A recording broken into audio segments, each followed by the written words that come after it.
Deputy Leader, who is now going to make a very important speech. Please welcome to the stage Dolores, Deputy Leader.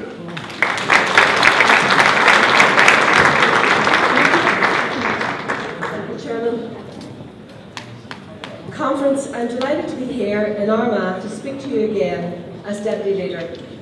I take great satisfaction in the fact that our conference was opened by one of our own, a brilliant young woman, Sharon Haughey. Sharon represents more than a refreshing change. As a young woman in a leadership position, she represents and symbolises a better future for all, as well as a bright future for this party. Colleagues, it's almost 15 years since the signing of the Good Friday Agreement. The worthy principles of inclusion, power sharing and respect for diversity underpinning that agreement were advanced initially by the SDLP. Following years of hard work and persuasion by this party, and in particular by John Hume and a generation of SDLP leaders, the other main political parties in Northern Ireland finally espoused those principles.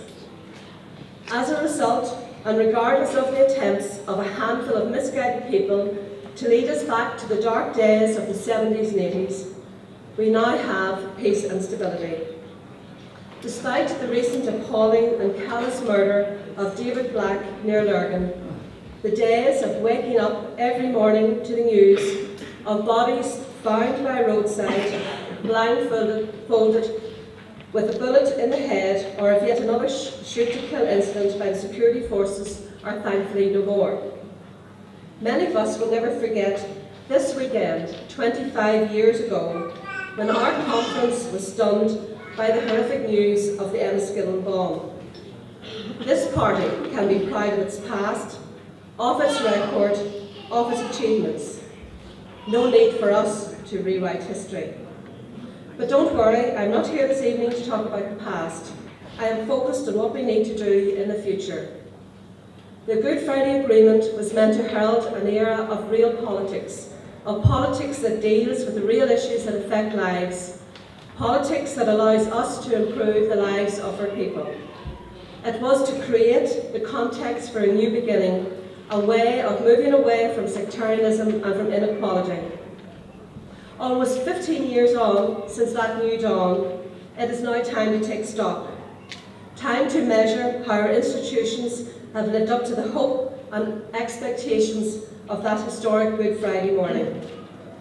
3 years ago, Mark Durkan said, "In honesty, the agreement has not been delivered in full, and much of what has been delivered is far from being worked to its full potential.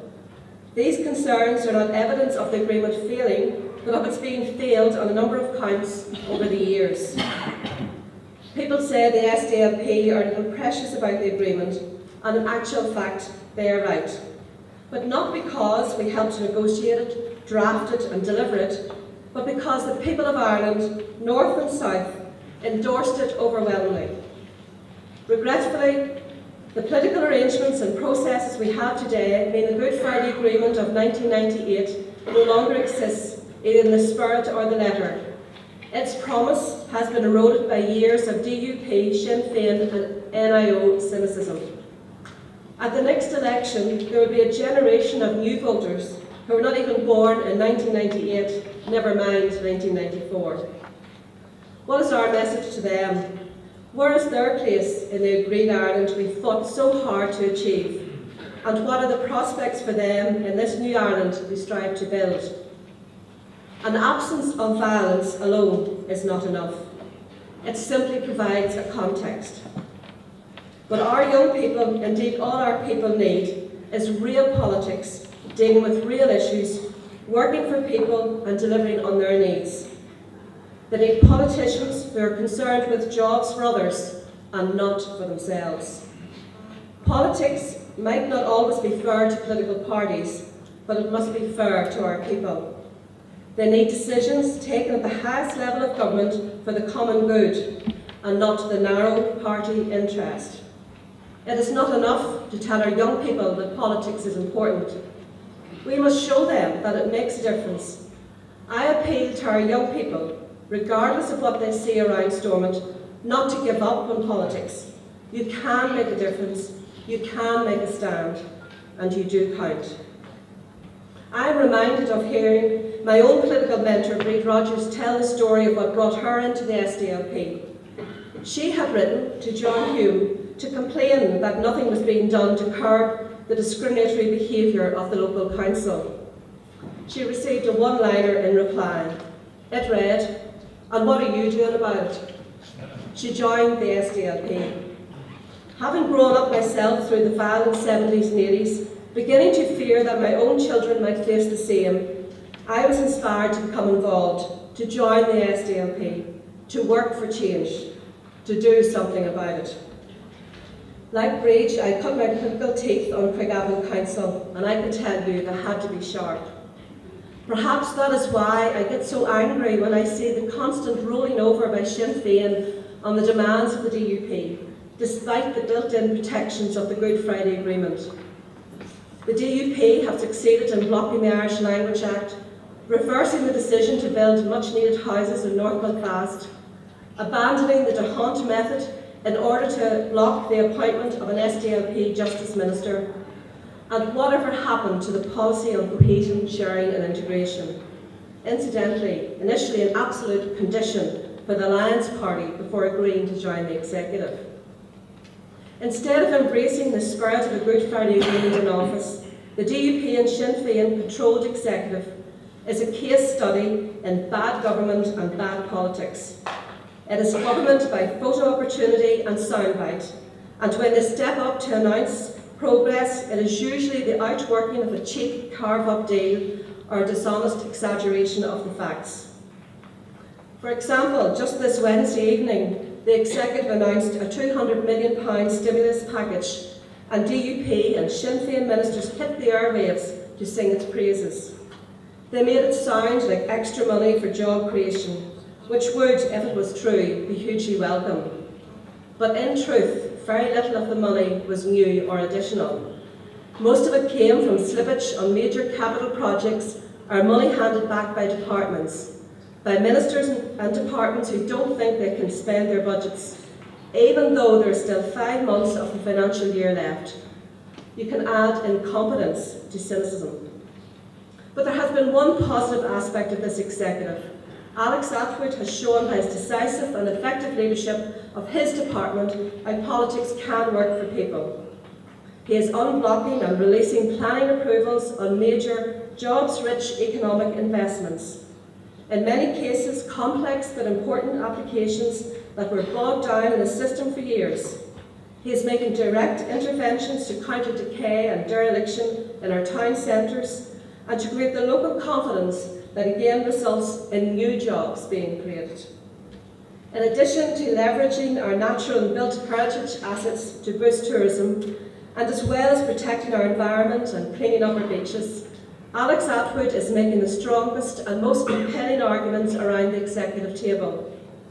The fact that we are insisting on concessions and protections for those who will be hit hardest by welfare reform is down to Alex Attwood, painstakingly fighting for vulnerable households at the executive table. Even Peter Robinson has said that Alex Attwood's position on the executive one day becomes another party's the next. Another example of Sinn Féin following where the SDLP is led, but what's new there, members? Think what it'd be like if we had more Alex Attwoods. Well, maybe not. Sorry. Seriously though, there needs to be a stronger SDLP presence in the executive, in the assembly, in councils, in our cities, villages and streets. That is how we will achieve accountable government and new politics. So we have work to do. But the fundamental political question is this. Although Alex Attwood is an SDLP powerhouse in the executive, this DUP Sinn Féin are following a path that is increasingly difficult for us to support, especially difficult to support as partners in government.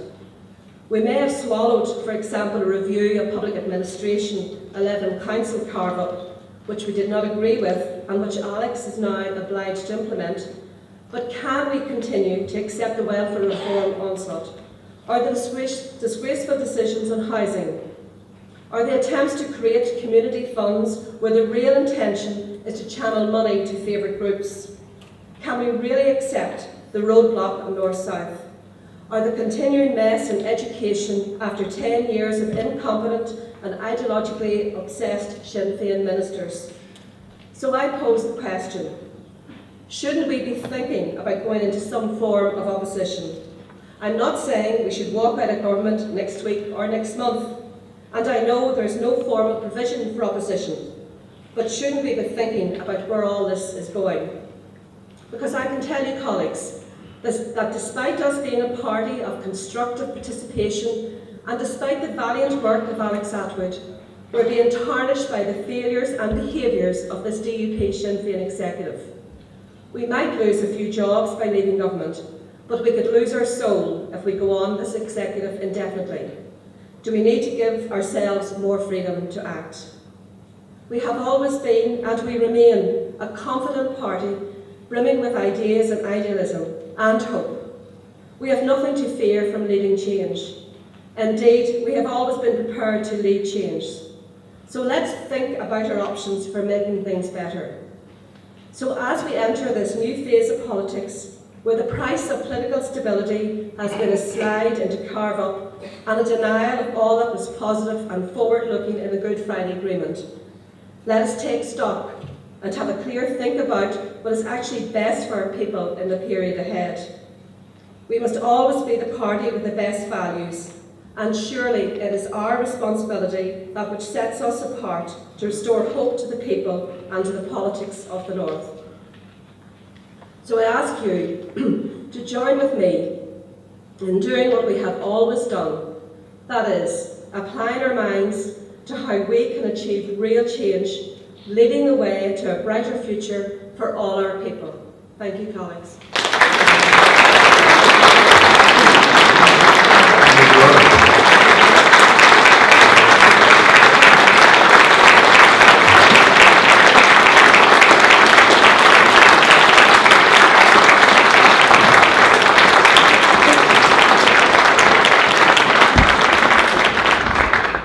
Thank you very much, Dolores.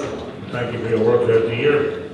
Conference will be now adjourned until 7 p.m. when they'll be back for the constitutional review report on changes to the constitution. Thank you.